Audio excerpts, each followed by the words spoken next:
आज से करीब लगभग 1 महीने पहले 5 फरवरी 2025 को एक 4 साल की लड़की का रेप होता है अपने ही एक 21 साल के अंकल के द्वारा। केस ये था, पूरा सीन ये था कि उसके माँ बाप एक बच्चों को संभालने का काम करते हैं या फिर केयर टेकर है, उसके माँ बाप केयर टेकर हैं, तो वो अपनी बच्ची को छोड़ के गए थे। 5 फरवरी 2025 को उस 21 साल के लड़के ने उस बच्ची को बहला फुसलाकर उसके साथ वो सब कांड कर दिया। एंड जब पेरेंट्स घर पे आए तब उन्हें पूरी बात पता चली। उस बच्ची ने जितना बताया और फिर जाके पुलिस स्टेशन में रिपोर्ट कराई। उस बच्ची को तुरंत हॉस्पिटल भेज दिया गया। हॉस्पिटल से वो किसी दूसरे हॉस्पिटल में शिफ्ट कराई गई क्योंकि जिस हॉस्पिटल में पहले भेजा गया था वहाँ का की हालत ज़्यादा क्रिटिकल है, तो उसे दूसरे हॉस्पिटल में भेज दिया गया था। एंड वहाँ पे उसका काफ़ी इलाज चला था। ये केस बुल्दाना का है और महाराष्ट्र का एक केस है। ये तो गया एक केस। अभी कुछ दिनों पहले पुणे का एक केस हुआ था 25 फरवरी 2025 को। 26 साल की लड़की के साथ ये सब होता है एक 37 साल के इंसान के द्वारा। एंड सबसे बड़ी दिक्कत ये थी कि जिस प्लेस पे उस लड़की के साथ हुआ था ये सब पुणे में, उसके जस्ट वॉकिंग डिस्टेंस पे ही पुलिस स्टेशन है। एंड कोई रात का समय भी नहीं था। दिन के टाइम पे ये कांड हुआ था, वो भी बस के अंदर। निर्भया 2.0 का इसको नाम दिया जा रहा था। एनीवेज, उस लड़की ने जाके तुरंत रिपोर्ट कराई और सस्पेक्ट को पकड़ लिया गया था। फ़िलहाल अभी जो आरजी कर मेडिकल कॉलेज का रेप केस हुआ था वो अभी भी चल ही रहा है। उसमें संजय रॉय को लाइफ टाइम इम्प्रिजनमेंट की सज़ा सुनाई गई है। एंड बंदा फिर भी कह रहा था यार कि मेरे को फंसाया जा रहा है, मैंने ये सब नहीं किया। What I am trying to say इसकी इन तीनों में 2-4 चीज़ें मुझे बड़ी अजीब लगी कि जो पुणे का केस था ना, जो अभी कुछ दिन पहले हुआ 25 फरवरी को, उसमें वो इंसान वो जो क्रिमिनल था, वो जो सस्पेक्ट था, उसमें वो उस लड़की को दीदी दीदी करके पहले बात कर रहा था कि दीदी आप इधर से बस इधर से नहीं मिलती है, आइए मैं आपको रास्ता दिखा देता हूँ। वो उसमें दीदी दीदी करके बात कर रहा था। उसके बाद ऐसे कुछ केसेस हुए हैं जिसमें जो क्रिमिनल्स होते हैं, जो क्राइम करते हैं, वो मदद देने के बहाने ये सब करते हैं। वो मदद ऑफ़र करेंगे, दीदी करके बात करेंगे, मदद ऑफ़र करेंगे। ज़्यादातर केसेस में कुछ अपने ही होते हैं। और आरजीकर केस में तो ऑन ड्यूटी पे वो डॉक्टर थी, मतलब ऐसा भी नहीं कि कहीं से आ रही थी जा रही थी, वो उसके कॉलेज के अंदर ही थी और ऑन ड्यूटी पे थी। एक चीज़ बताओ यार, इन सब के बाद लड़कियां या हमारे देश की महिलाएं विश्वास किस पे करेंगी? मतलब अगर तुम एक लड़के हो और तुम जनरली जा रहे हो रात में और तुम्हें एक लड़की दिखती है जो किसी प्रॉब्लम में है, तुम जाके दीदी बोल के उसकी मदद करते हो, तो 90% केसेस में वो लड़की तुमसे दूर भागने की कोशिश करेगी। क्योंकि ऐसे केसेस देख रखे हैं यार उसने भी, कि जिसमें ऐसे ही दीदी करके यार रात में कोई लड़का होता है, उसे बहला फुसला देता है, मदद करने की कोशिश करता है। इन सब से होगा क्या कि विश्वास करना काफ़ी मुश्किल हो जाएगा लड़कियों के लिए आज के समय पे किसी भी लड़के पर। एंड बड़ी ही शर्मनाक बात है ये कि मुझे कहना पड़ रहा है, ऐसा कहना तो नहीं चाहिए, लेकिन womens are not safe in India. It's a fact, it's a truth, it's a reality. Womens are not safe in India. तुम कितना भी कुछ कह लो, पुलिस प्रोटेक्शन या कितनी भी securities, womens are not safe in India. 90% से ज़्यादा केसेस हैं यार जो कभी रिपोर्ट ही नहीं होते हैं। जितना तुम ये सब अखबारों में, न्यूज़ में और सोशल मीडिया पे देखते रहते हो कि आज जिसके साथ ये हो गया वो हो गया, वो तो सब सिर्फ 10% में आते हैं। 90% केसेस कभी रिपोर्ट ही नहीं कराए जाते हैं ड्यू टू फैमिली की कुछ होती है कि वो रिस्पेक्ट के लिए, या नई नई समाज में बातें उड़ेंगी, ऑल द स्टफ, उसकी वजह से कभी रिपोर्ट्स ही नहीं होते हैं ऐसे सारे केसेस। एंड देखो तो यार, पुणे वाला जो केस था उसमें कोई रात का भी समय नहीं था, वो एकदम उसके वॉकिंग डिस्टेंस पे, जहाँ वो घटना हुई थी उसके एकदम वॉकिंग डिस्टेंस पे ही पुलिस स्टेशन था।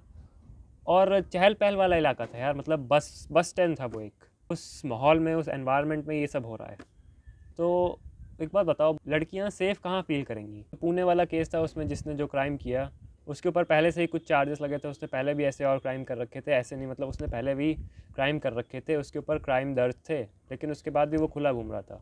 एंड सबसे अजीब बात मुझे आरजीकर वाले केस में लगी कि सबसे पहले तो पॉलिटिक्स का कितना बड़ा हाथ है यार इस चीज़ में। सबसे पहले तो उस केस को दबाने की कोशिश की जा रही थी, ये बोल के कि एक सुसाइड है। एक इंसान ऐसा कर ही नहीं सकता है। जो भी उस केस में निकला था, एक इंसान के बस की बात ही नहीं, जो सब डॉक्टर के साथ में हुआ था। लेकिन फिर भी सिर्फ एक ही इंसान पे सारा फोकस एक ही इंसान पे किया जा रहा है, संजय रॉय के ऊपर। क्या चल रहा है ये सब यार? देश में चल क्या रहा है एक्चुअल में? कहाँ प्रोग्रेस, कितना क्या हो रहा है? हर 4-5 में से एक लड़की कभी ना कभी सेक्सुअल असॉल्ट का शिकार हुई होती है अपनी लाइफ में। हम लोग को इतना कुछ लगता नहीं है, लाइक ऐसी खबरें हो जाती हैं, ऐसी खबरें आती हैं तो सुन के गुस्सा आता है लड़कों को, लेकिन ऐसी ग्रुप में ज़्यादा डिस्कशन नहीं होता है। बट लड़कियों को ये चीज़ काफ़ी इमोशनली हर्ट करती है। They literally start crying and उनका हर किसी से विश्वास उठ जाता है, और वो विश्वास करे भी कि, और किस पे। ऐसे जब अफवाहें उड़ेंगी तो कौन ही बचेगा विश्वास करने लायक। देश का जुडिशरी सिस्टम अपने आप में एक मजाक बन के रह गया है आज के समय पे। टॉप लेवल की मैं बात नहीं कर रहा हूँ, लेकिन देख रहे हो कॉमेडियंस के ऊपर कितनी जल्दी जल्दी एक्शन लिया जा रहा था, विच इज़ एब्सोल्युटली नॉनसेंस, क्योंकि उससे लाख गुना बड़े बड़े मुद्दे देश में हैं। लेकिन इन सब के ऊपर इतनी हाइप बना के रख दी थी कि उसने ऐसा कर दिया, उसने जोक्स पे बोल दिया, इन सारी चीज़ों को बैन करो, फालतू का सारा ड्रामा चल रहा है यार। व्हाट आई वांट टू से एट द एंड इज़, अगर तुम स्पेशली एक लड़की हो या लड़के भी हो तो तुम्हारी सेफ्टी सिर्फ तुम्हारे हाथ में है। ऐसे बहुत सारे केसेस हो जाते हैं जो कभी रजिस्टर ही नहीं होते हैं या कभी रजिस्टर ही नहीं करवाए जाते हैं because of some political connection. Pune का पॉस्चे केस देख लो, 200-300 वर्ड्स का ऐसे लिखवाया और जाओ ख़त्म। एंड अभी भी वो कोई जेल में नहीं है जिसने भी वो कांड किया था। तुम्हारी सेफ्टी सिर्फ तुम्हारे हाथ में है। पॉलिटिक्स का बहुत बहुत बड़े बड़े कनेक्शन है यार पीठ पीछे, जिनकी वजह से विक्टिम को दबा दिया जाता है। मैंने ऐसे भी केसेस सुन रखे हैं जिसमें विक्टिम के पूरे फैमिली को ख़त्म कर दिया जाता है। एंड ये चीज़ कभी सामने नहीं आ पाती यार, due to some connection in the back end. And हम लोग किसी और पे आज के समय में डिपेंड नहीं रह सकते हैं। खुद की सेफ्टी खुद के हाथ में, और जस्टिस सिस्टम पे आज के ज़माने पे उतना क्या, लाइक ज़्यादातर केसेस में उस पर भरोसा करने वाला नहीं है, क्योंकि वो तारीख पे तारीख देते जाते हैं। 7-7 साल लग जाते हैं ऐसे बड़े बड़े केसेस को सॉल्व करने में। उन 7 सालों में ऐसे इससे भी खतरनाक केसेस हो जाते हैं जो कभी आ ही नहीं पाते मीडिया में। Like specially if you are a girl then you can trust on anyone easily. And ऐसा भी नहीं है कि कोई ट्रस्ट करने लायक नहीं है, ऐसे बहुत से लोग हैं जो जेन्युइनली तुम्हारा अच्छा चाहते हैं, जो जेन्युइनली तुम्हारी भलाई के बारे में सोचते हैं। बट दिक्कत ये है ना कि जो क्रिमिनल्स होते हैं और जो एक्चुअल में कुछ जेन्युइनली तुम्हारी भलाई के बारे में सोचते हैं, वो क्रिमिनल्स उनकी कॉपी करते हैं और तुम्हें दिखाते हैं कि हम क्रिमिनल्स नहीं हैं, हम तुम्हारी भलाई के ये सोच रहे हैं और हम भी तुम्हारा कुछ मदद करना चाहते हैं। अब ऐसे में अगर तुम एक लड़की हो तो विश्वास करना, ट्रस्ट करना आज के समय पे काफ़ी ज़्यादा मुश्किल हो जाता है। एंड काफ़ी ज़्यादा मुश्किल हो ही चुका है। हो सके तो सेल्फ़ डिफेंस सीखने का ट्राई करो। अगर घर पे अलाउ नहीं है, लाइक पेरेंट्स कुछ लोग अलाउ नहीं करते हैं, तो यूट्यूब पे बहुत कुछ पड़ा है यार। यूट्यूब पे सेल्फ़ डिफेंस की काफ़ी सारी वीडियोज़ हैं, वो सीखना आज के समय पे एक लड़की के लिए मस्ट है। क्योंकि कॉलेज या स्कूल के लिए बाहर सभी लोग जाते हैं, कॉलेज या स्कूल के अलावा कोचिंग के लिए, एग्ज़ाम्स के लिए बाहर घर को छोड़ के बाहर रहना पड़ता है। एंड वहाँ पे तुम्हारे पेरेंट्स नहीं होते हैं साथ में, नहीं कोई ऐसा इंसान जिस पे तुम पूरी तरीके से ट्रस्ट कर सको। You need to learn this kind of things.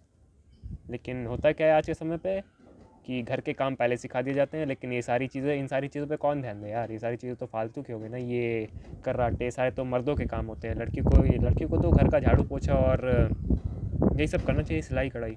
घर पे सपोर्ट करें या ना करें, लेकिन you should need to learn this kind of skills, self defence skills. बढ़िया से पैसा छापो, पैसा है तो पावर है।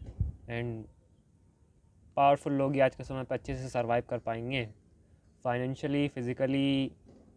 नेटवर्क में जितने बढ़िया तुम्हारे नेटवर्क होंगे, तुम उतने अच्छे से अपना काम निकलवा पाओगे। तेल लेने गया ये लीगल सिस्टम, इलीगली ऐसे बहुत सारे काम होते हैं जो कभी सामने नहीं आते हैं, और जिनमें पीछे पीछे बहुत सारी पॉलिटिक्स होती है, बहुत सारी पावर होती है, और उनके आगे हम लोग कुछ नहीं कर सकते। Survival of the fittest. और ये सारी चीज़ें तो अभी हो रही हैं। आने वाले, अगर मैं 10-15 साल या 20 साल का भी, या 10-15 साल ही काफ़ी हो गए हैं, तो ये सारी चीज़ें और बढ़ने वाली हैं। ये सारी चीज़ें समय के साथ साथ ख़त्म नहीं होंगी, ये सारी चीज़ें और बढ़ेंगी। एंड तब तो और मुश्किल हो जाएगा यार किसी भी इंसान पे भरोसा करना। आई डोंट नो तब का समय कैसा होगा, I couldn't even imagine. But उसके लिए हम लोग को प्रिपेयर रहना पड़ेगा अभी से। सो जाओ, पैसा कमाने पे ध्यान दो। एंड धोखा कोई भी दे सकता है आज के समय पे। एक कोट मैंने सुना था कि धोखे की एक खासियत होती है, उसे देने वाला अक्सर कोई खास ही होता है। That's it for today's video.